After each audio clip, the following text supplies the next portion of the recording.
Hey everyone, and welcome back to this introduction to India and South Asia. I'm Benjamin Siegel, and I'm so glad to have you back here with me today. So when we left off last time, we were discussing the biggest of the pre-modern Indo-Islamic empires, which we called the Delhi Sultanate. The Delhi Sultanate was absolutely impressive, but the longest of its dynasties, or its ruling families, only lasted around 90 years. In part, this is because it was something of an empire still trying to figure out how it was going to balance power. How would it deal with the tension between the Islamic character of the ruling family and then the Hindu and other character of the local population? This is a big question in the governing of empires in South Asia, and we'll come back to it again and again. How do you deal between that tension between central power and regional autonomy? The Mughal Empire, which we're going to talk about today, would be a lot more successful here. They adopted greater cosmopolitan policies. They gave more representation to other Indians in government. They essentially were the first Indian empire that learned how to govern successfully. Their imprint would be much more long-lasting than the other empires. It was really the high point of pre-modern India. The Mughals would last in their heyday for around 200 years before they faced a really serious decline in their power.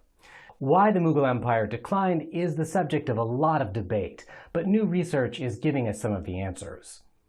Sometimes there's a little bit of confusion about who the Mughals were, in part because of the British historiography. If you go back to our first time together, you'll remember that three-part theory of Indian history that James Mill put forward. He and a lot of other British scholars working after him used to talk about the middle period, that second period of Indian history, as Oriental Despotism. This was the idea that there were rulers in medieval India who ruled by strength. They were basically brutes and unsophisticated, and they taxed their peasantry, their farmers, to the point of revolt. But this is not true in the slightest. They were, of course, much more sophisticated.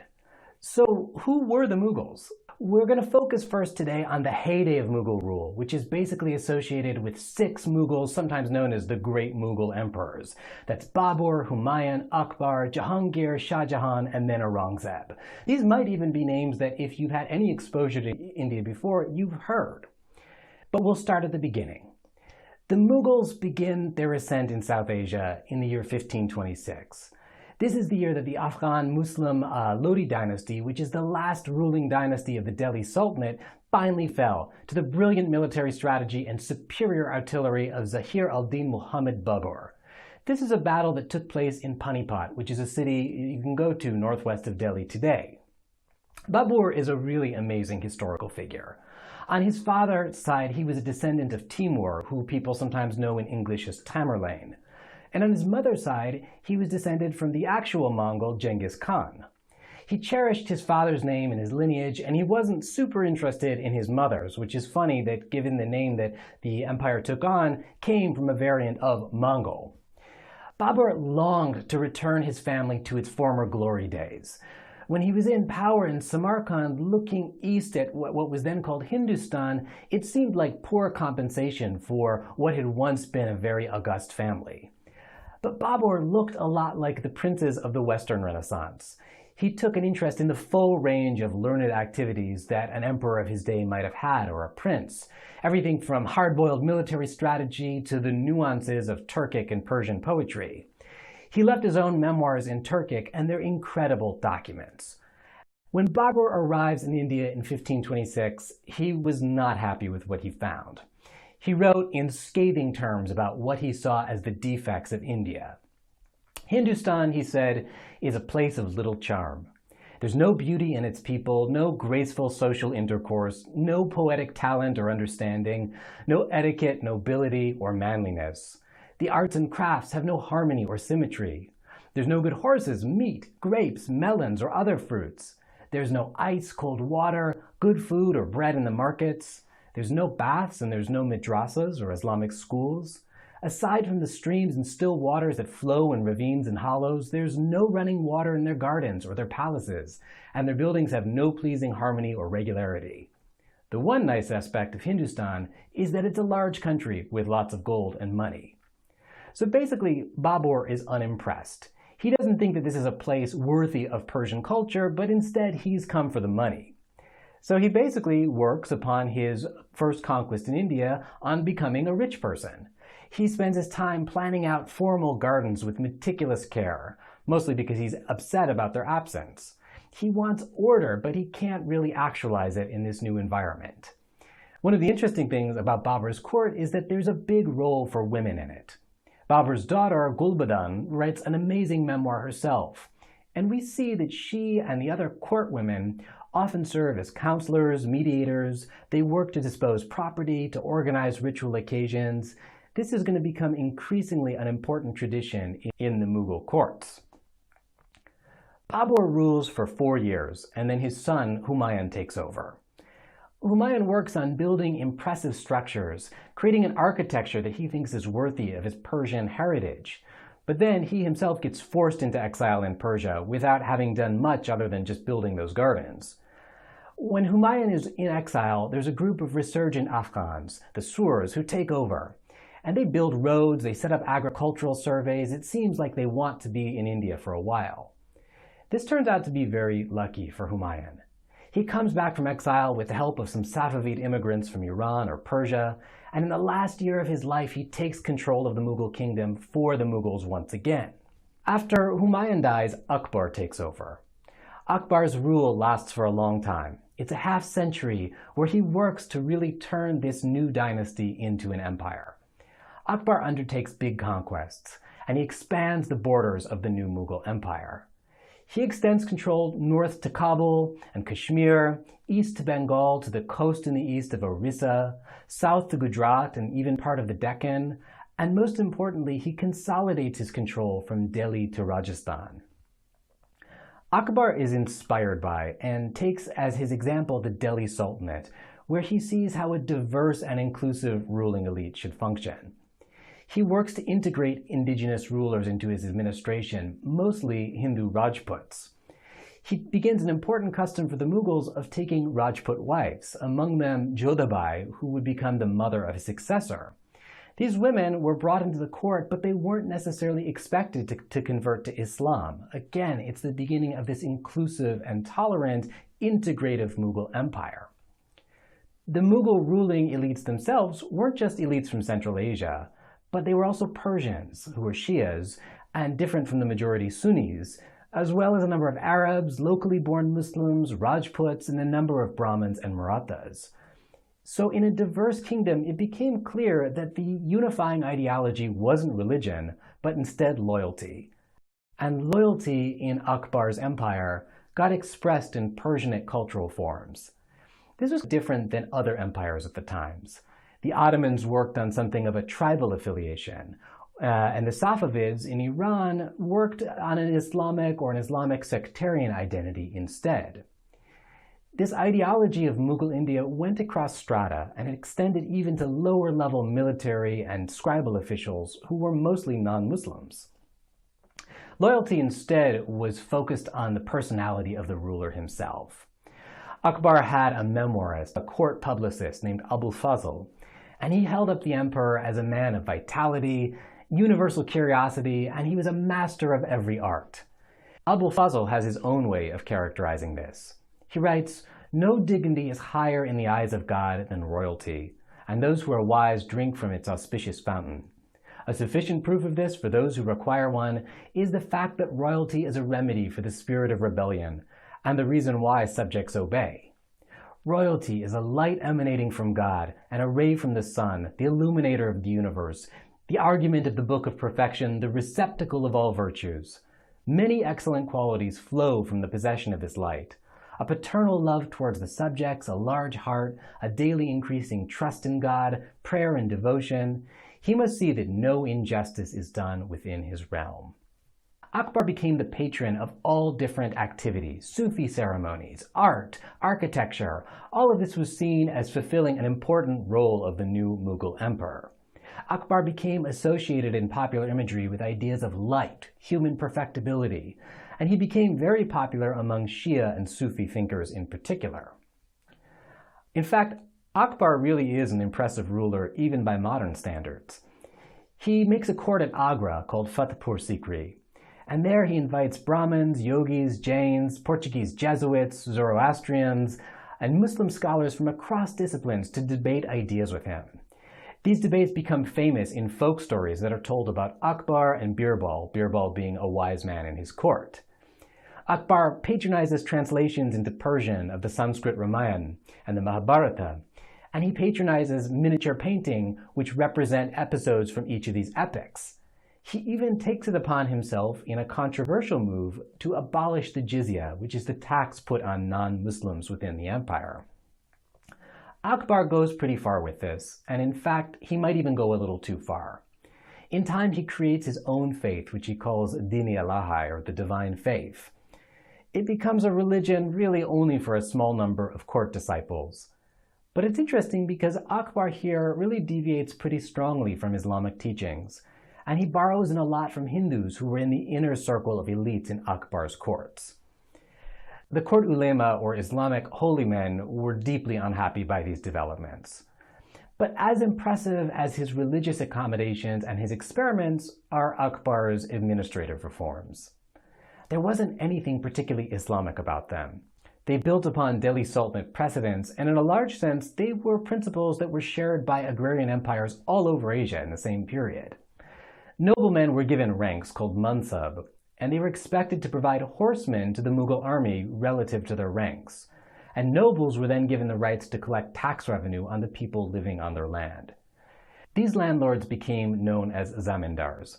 Zamin being Persian for land, and the dar suffix being someone who either does something or has something. So a zamindar is someone who holds land.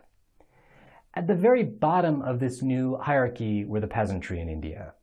Some people used to say, and scholars used to believe, that peasants under Mughal rule were extracted to the point of poverty.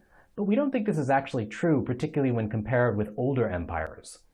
The economy at this point was expanding in India and across Asia, and new research suggests that the rates of taxation weren't really any worse than they had been during previous moments and in previous empires. When Akbar dies, he's succeeded by his son, Jahangir. Jahangir is essentially a lot like his father. He follows a Muslim saint, but he also has a Hindu yogi. And he takes on loyal nobles as his disciples. They wear his portrait and pearl earrings, which are meant to show servitude towards the emperor. And you see this depicted in a lot of portraits of Jahangir at this time. Jahangir's son, Akbar's grandson, is Shah Jahan. Shah Jahan is less interested in religion, but he's more interested in a legacy in architecture. He builds gardens, the planned city of Shah Jahanabad, which we now know today as Old Delhi, and most famously, the tomb that's dedicated to his dearest wife, the Taj Mahal. This was a way that he could, through architecture, show himself as being part of the divine, but also part of a tradition of nobility. Modern historians have blamed Shah Jahan's successor, Aurangzeb, for basically doing away with all the cultural pluralism and administrative efficiency of the Mughal Empire. In short, he has a bad reputation. Aurangzeb was Akbar's grandson, and he contended for the throne with his older brother, Dara Shikoh. Dara was the liberal in this group, and Aurangzeb was basically the conservative. But there really was a battle. Dara Shikoh had translated the Sanskrit Upanishads, and he wrote a book that linked Sufi thought and the Upanishads. But he was a poor general and probably an even worse leader. Aurangzeb was much more clever and much more assertive, and he was able to grab control of the throne. Aurangzeb didn't fundamentally alter, but he shifted the religious policies of the empire. Previous emperors had fostered cultural pluralism, but they had also privileged Islam and held it in a special reverence.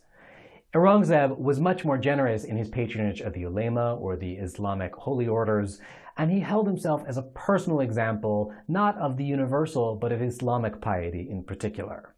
He patronized Islamic leaders, Islamic schools, Islamic architectural sites. He restored the policies of taxation of the non-believers, and he favored Muslims in employment.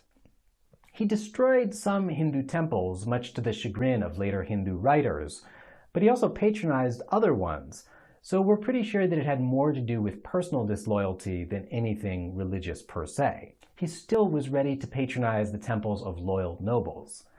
He also accused the Sikh guru Tegh Bahadur of blasphemy and executed him, but again, we think this is more because he was a military organizer and a supporter of Shikoh, rather than this being a religious vendetta. But at the same time, Aurangzeb made something of a fatal error. He stretched the empire as far as it would go, really to its furthest expansion in history. He moved the Mughal army down at the Deccan and he fought against the insurgent Marathas. Soon there were new challenges to the empire, from the Marathas, from the Sikhs, from the Jats and Rajputs. They were kept in check, but this was an expensive set of pacifications. In short, the Mughal Empire was a time of far-reaching political, economic, and social reconfiguration. It was a time of flourishing cultural life, of internal pluralism, of regional cross-fertilization. Sovereignty in this period was really layered. The emperor recognized the legitimacy of lower kings, even though he held himself above them.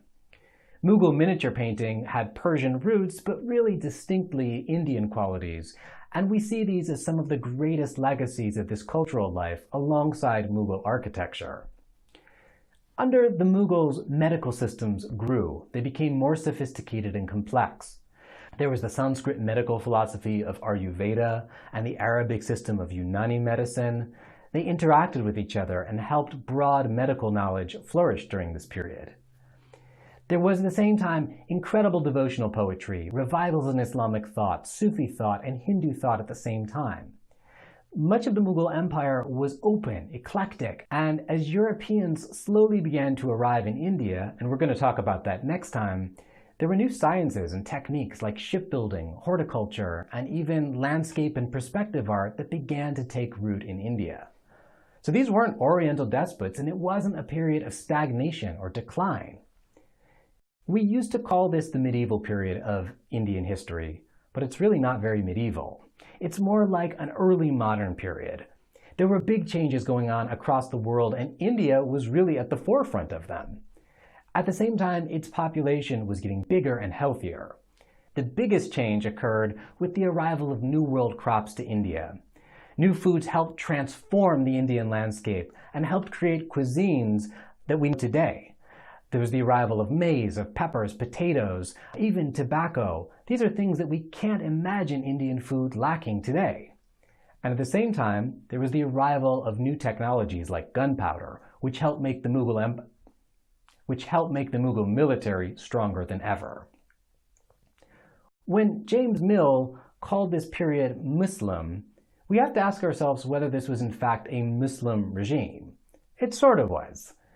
There was long an idea that under the Mughal emperors, Hindu beliefs were subsumed and repressed, but this is definitely not the case. Hindu organizations and institutions were widely patronized by Mughal emperors. The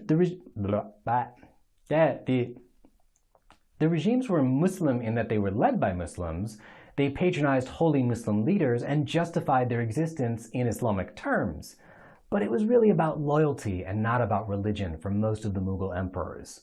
There were no programs of mass conversion in India, let alone forced conversion. Sometimes writers will describe the Mughals as being something of a foreign regime. It's true that these dynasties were shaped by people from beyond the present boundaries of South Asia, and who saw India as a land of opportunity. But there were great overlaps here, but it's hard to talk about foreignness in a land without passports and modern states. India didn't look different than many other empires across the world in the same period. So we can think of this as the first sort of early modern Indian empire. And we have to see, and we will see, the roots of the present day as strongly rooted within Mughal experience. Aurangzeb died in 1707. His death at the beginning of the 18th century is usually what historians take to be a dividing line between the great Mughals and the lesser Mughals.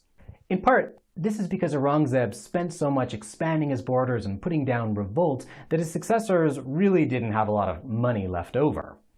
By the time the British and other European powers would arrive in India, the Mughals were still the symbolic leaders of India, but they'd lost a lot of their actual power.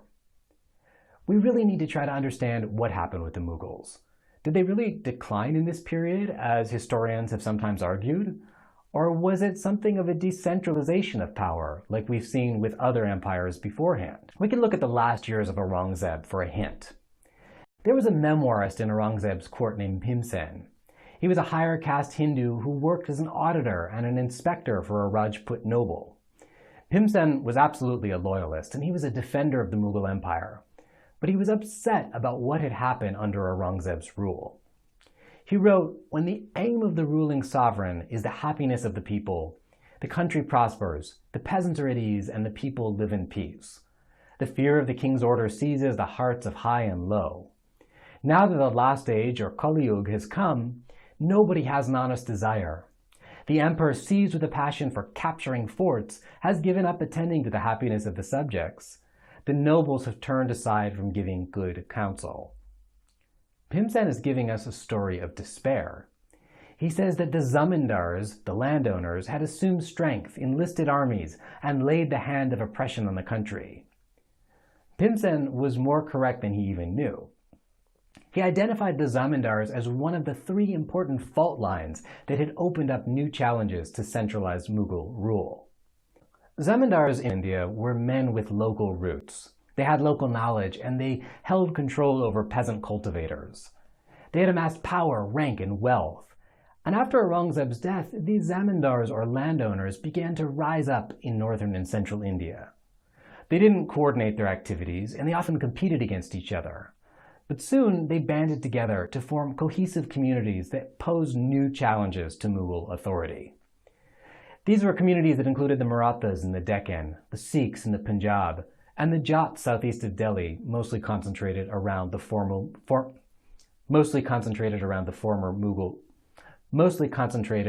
city of Agra.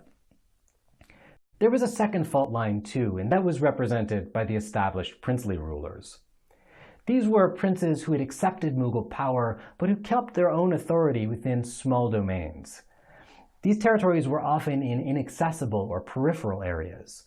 Some of these chiefs simply stopped delivering tribute or money to the emperor. The Rajputs were particularly insurrectionary in this period, and by the late 17th century, 2 of the most important Rajput families were in open, active rebellion against the Mughal throne. The third fault line was that of provincial government. These were bureaucrats who used to be loyal in the service of the crown, but now they acted on their own desires, and they only paid lip service to Mughal authority. Many of these bureaucracies and communities, places like the rich provinces of Awadh and Bengal, gained essentially independence in this period. Local governors, then known as Nawabs, appointed their own officials, and they named their own successors, deviating from Mughal authority. At first, these successors were simply rubber-stamped and approved by the emperor, but by the end, these local authorities did anything they wanted. There were other factors that led to the erosion of Mughal authority. In this period, we start hearing Robin Hood stories, tales of robbers and folk heroes who are a sign of eroding authority. There was a story of a low-caste Telugu-speaking bandit named Papadu. He was born as a toddy tapper, basically someone who made palm wine, right after 1700, and he recruited followers from an array of lower caste groups and made an army of several thousand. He launches big and successful assaults against the major towns in Telangana. After a year-long siege of his hill fort by Mughal and Zamindar forces, Papadu was captured and killed. The rebellion didn't do a lot, but it showed that people were getting restless, and it was another sign that Mughal authority was beginning to erode. But there were other insurrections coming from far reaches of the empire, and they were led by even bigger communities.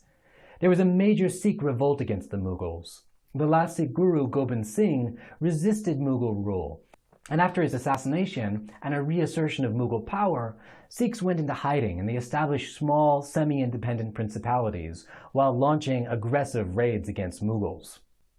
From the west, Persians also came to attack the declining Mughal throne. The Persian ruler Nadir Shah came to India, and his assault left 30,000 dead in Delhi alone.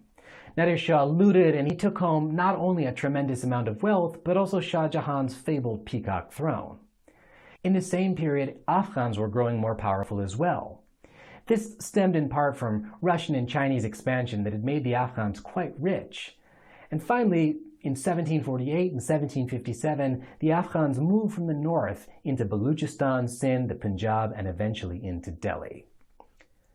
If we had a time machine and we could beam magically into Delhi around 1700 or even 1750, we might look around us and see chaos and terror. If we did that, we'd be thinking in kind of the same way that earlier historians, English and also Indian, perceived this period, as one of chaos, of darkness, despair, and death. But the view changes if you look at these same years from a slightly different perspective. If you were to go to one of these states that had become powerful in the same period, you'd see some very different realities.